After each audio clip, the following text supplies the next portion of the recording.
थोड़ा दूरी बनाइएगा। अरे दूरी बनाइए भाई।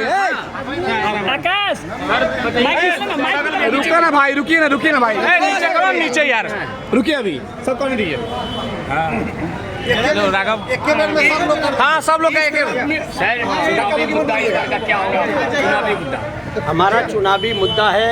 सबसे पहले तो आज मैं साष्टांग प्रणाम सीतामढ़ी पर निकला हूँ और बाबा साहब अम्बेडकर देख लीजिएगा ने हमें जो चुनाव लड़ने और मतदान करने का अधिकार जो गरीब शोषित पीड़ित वंचित समाज को दिया है, इसी का परिणाम है कि आज हम चुनाव में खड़े हो रहे हैं और समाज का जो सर्वहारा वर्ग है वो मतदान देने के अधिकारी हुए हैं। तो इनके जन्मदिन पर आज हम लोग जन्मदिन भी मना रहे हैं और सीतामढ़ी की जनता को साष्टांग प्रणाम कर रहे हैं। देखिए विपक्ष का ये चुनावी एजेंडा क्या होगा सर? चुनावी एजेंडा क्या होगा? मेरा पार्टी का जो एजेंडा है, हमारे नेता श्री तेजस्वी प्रसाद यादव ने 17 महीने में जो 5 लाख सरकारी नौकरी दी है और ये नौकरी हर नौजवान के हाथ को मिले, इस दिशा में हमारी पार्टी काम कर रही है। लेकिन जहाँ तक सीतामढ़ी का सवाल है तो 5 साल में हमने सीतामढ़ी की तस्वीर बदली थी।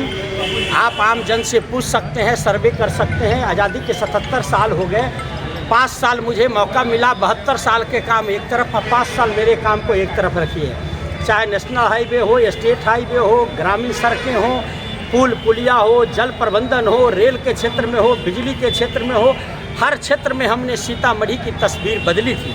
5 साल में गांव को, प्रखंड से प्रखंड को, जिला से जिला को, राज्य से और रेल नेटवर्क से देश से हमने जोड़ा। लगभग दर्जन भर ट्रेन चला करके पूरे देश से के महानगरों से सीतामढ़ी के जोड़ने में सफलता मिली। नक्सल गतिविधि सीतामढ़ी में थी, नक्सल प्रभावित जिला प्रधानमंत्री जी से करा करके सीतामढ़ी को नक्सल फ्री करा दिया। और आने वाला समय में हमारा मुद्दा है, अगर सीतामढ़ी के मालिक हम पर भरोसा करते हैं, मैं इन्हें साष्टांग प्रणाम करने चला हूँ। जो स्थान मेरे जीवन में भगवान का है, जो स्थान मेरे जीवन में माता पिता का है, वही स्थान सीतामढ़ी के आम मतदाता भाइयों का है। तीनों मेरे लिए बराबर है। हम भगवान के चरण में भी साष्टांग करते हैं, माता पिता को करते हैं। आज सीतामढ़ी के मतदाता, सीतामढ़ी के जनता को साष्टांग करने के लिए मैं निकला हूं और सभी जगह गरीब गुरबा शोषित पीड़ित दलित जो भी बुजुर्ग मिलते हैं उनको चरण वंदन कर रहा हूं और उनका प्रणाम कर रहा हूं कि मैं एक गरीब आदमी हूं, ट्यूशन पढ़ा करके राजनीति की शुरुआत करने वाला, झोपड़ी के घर में रहने वाला एक व्यक्ति आपके बीच में आज खड़ा है। दूसरे तरफ एक राजा है जिनका महाराष्ट्र में बड़े कारोबार हैं और वो अहंकार से कहते हैं कि हमारी जीत इतनी से होगी, लेकिन मेरे पास कोई अहंकार नहीं। मेरे पास एक ही पूंजी है, वो सीतामढ़ी के लोगों का विश्वास और भरोसा। 5 साल में हम सीतामढ़ी की तकदीर बदलेंगे और इसमें 6 एजेंडा, 5 एजेंडा बड़े हैं।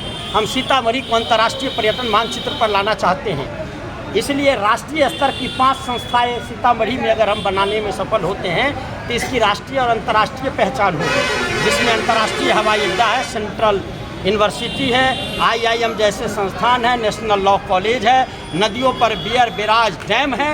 ये सारी चीज़ें अगर बनती है तो सीतामढ़ी की पहचान देश दुनिया में होगा और किसान और मजदूर नौजवानों के रोजगार के अवसर हम खोजेंगे। हमारा एक ही मिशन है कि सीतामढ़ी को बढ़ाना है, सीतामढ़ी की तरक्की करानी है और सीता जी के इकबाल को पूरे दुनिया में खड़ा करना है। सीतामढ़ी को स्वावलंबी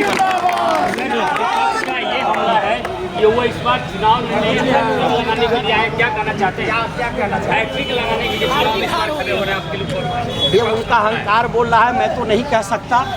जनता का जो प्यार मिल रहा है इस बार, 10 साल की मेरी तपस्या है, मैं एक दिन भी जनता से गायब नहीं हुआ।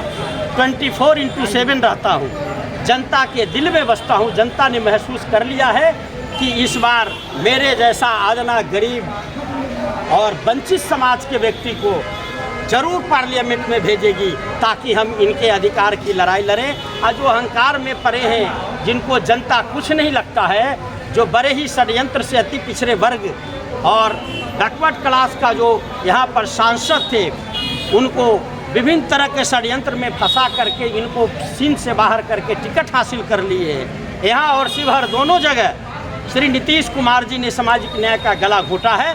जनता को सब मालूम है। आप संजय गुप्ता से विशेष तौर से सुनील कुशवाहा जी से, मुकेश जी से पूछ सकते हैं कि हाँ आखिर कितने लोग ठगे महसूस कर रहे हैं जो सामने वाला उम्मीदवार है उनसे। अरे 22 साल आपने रहा, 5 काम नहीं बता पाते हैं, 2 काम नहीं बता सकते हैं, किसी के यहाँ जाने का काम नहीं किया, किसी का भोजन नहीं किया। हम तो रात में भी लोग के दलित के घर पर रहते हैं, नमक रोटी सब्जी खाते हैं, वहीं सो जाते हैं, हमारी यही पहचान है। लेकिन काम, देश में कोई भी सांसद हमसे ज़्यादा काम करे तब हमसे सवाल करिएगा। आप इनसे पूछिए, सच्चाई बताएं।